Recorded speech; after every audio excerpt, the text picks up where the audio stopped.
हिमालय की ऊंचाई पर एक ऐसा पहाड़ है जिसे लाखों लोग पवित्र मानते हैं, पर आसपास के लोगों ने सदियों से एक रहस्यमय जीव को देखने की बात कही है। क्या ये सब बस कहानी है या ऐसा चीज जिसे हम अभी तक समझा नहीं पाए? माउंट कैलाश तिब्बत के अगड़ी इलाके में 6638 मीटर एक ऊंची चोटी है। इस माउंटेन को हिंदुइज्म, बुद्धिज्म, जैनिज्म और बौन लोगों के लोग पवित्र मानते हैं, और इसके डीप स्पिरिचुअल सिग्निफिकेंस की वजह से आज तक इस पर कोई चढ़ नहीं पाया। भक्त शुद्ध और ज्ञान की प्राप्ति के लिए इसे चारों ओर 52 किलोमीटर की कठिन तीर्थ यात्रा करते हैं। इसे अक्सर सेंटर ऑफ द यूनिवर्स यानी ब्रह्मांड का केंद्र या एक्सेस मुंडी कहा जाता है इसे, और हिंदू धर्म में इसे भगवान शिव का धरती का निवास स्थान माना जाता है। ज्योग्राफिकली ये तिब्बतन प्लेट्यू के ऊबड़ खाबड़ और दूर दराज के इलाके में स्थित है, और एशिया के 4 सबसे लंबी नदियों सतलज, सिंधु, ब्रह्मपुत्र, कर्नली का ये मुख्य स्रोत है। पहाड़ के आधार के पास पवित्र मानसरोवर झील स्थित है, जो इस पूरे इलाके को स्पिरिचुअल ट्रैवलर्स के लिए एक प्रमुख स्थान बनाती है।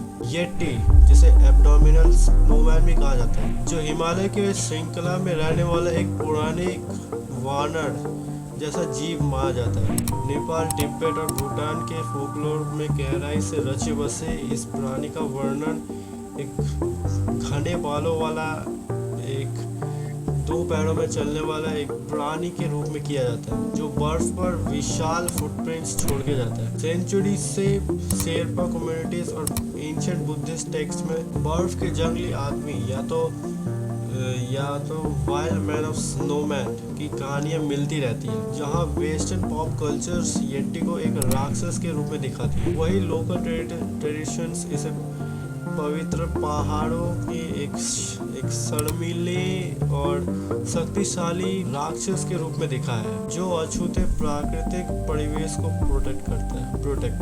ये जीव 1921 में पश्चिमी लोगों की कल्पना में तब आया जब एक ब्रिटिश अभियान दल को एक बहुत अजीब सा फुटप्रिंट्स मिले। गाइड इसे मेतो कर्णगामी कहते थे, जिसका मोटा अर्थ है आदमी और भालू को मिक्स करके एक बर्फ का आदमी बनाना, ऐसा मीनिंग है। बाद में एक जर्नलिस्ट ने सेंसलाइज्ड ट्रांजिशंस बनाते हुए इसे एब्डोमिनल स्नोमैन का नाम दिया। साइंस के पर्सपेक्टिव से देखें तो दशकों की खोज, एक्सपीडिशंस, एनालिसिस और एलिजिट हेयर और बोन का सैंपल मिलने के बावजूद भी येटी का आज तक कोई प्रूफ नहीं मिला है। साइंटिस्ट की आम सहमति ये है कि येटी को देखे जाने या फुटप्रिंट्स मिलने की असल घटनाएं या कई घटनाएं एक्चुअल में एक मिसआइडेंटिफाइड वाइल्ड लाइफ,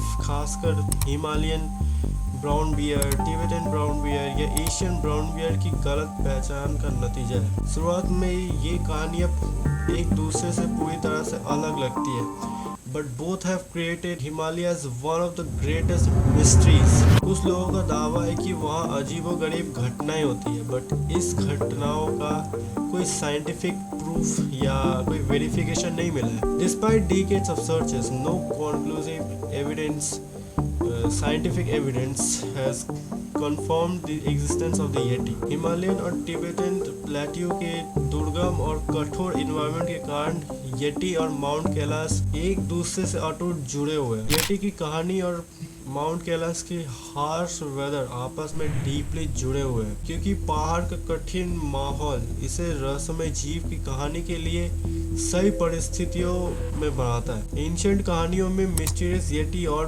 पवित्र माउंट कैलाश को राक्षस और राजा के तौर पर एक दूसरे से जोड़ा गया। हिंदू और तिब्बतन बुद्धिस्ट फोकलोर में येटी को भगवान शिव का उग्र और दिव्य सेवक माना जाता है। कहा जाता है कि वे पहाड़ के पवित्रता के रक्षा के लिए सबसे ऊंची और दुर्गम चोटी में रहते हैं। हिमालय की पौराणिक कहानियों में येटी और माउंट कैलाश हमेशा एक दूसरे से जुड़े हुए हैं। कई लोग मानते हैं कि बंदर जैसा दिखने वाला और कभी ज़्यादा नहीं दिखने वाला येटी इस पवित्र पर्वत के दूर दराज और अनजान इलाकों में घूमता रहता है और भगवान शिव के इलाके में उग्र और शांत राक्षस के तौर पर काम करता है। जब कोई जगह सदियों से आइसोलेटेड रहता है तो क्या स्वाभाविक रूप से उसके आसपास रहस्य पनपने लगते हैं। हो सकता है कि सबसे बड़ा रहस्य ये ना हो कि येटी एग्जिस्ट करता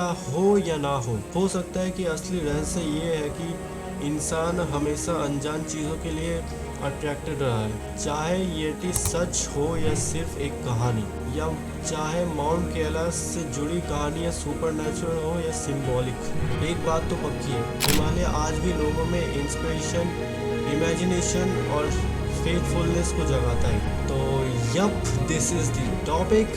thank you for commenting while in 30 days for this video. तुम चाह रहे थे कि मैं ये वीडियो बनाऊँ, तो या here it is.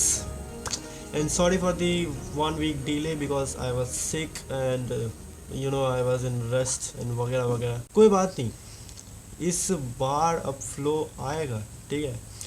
अब वीडियोस आएंगी एंड बहुत अच्छी वीडियोस आएंगी। मैं मांगा इसके बाद बनाऊंगा।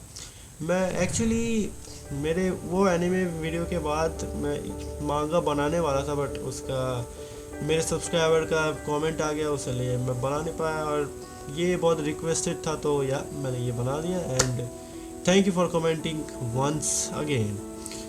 सो I will see you at the next video. I guess manga, yup, और भी बहुत सारे mystery anime videos and self improvement videos आने वाला है, तो stay tune for that and subscribe my channel because many more will come soon or later. So I am getting बोल रहा हूँ। Bye bye brothers, bye bye.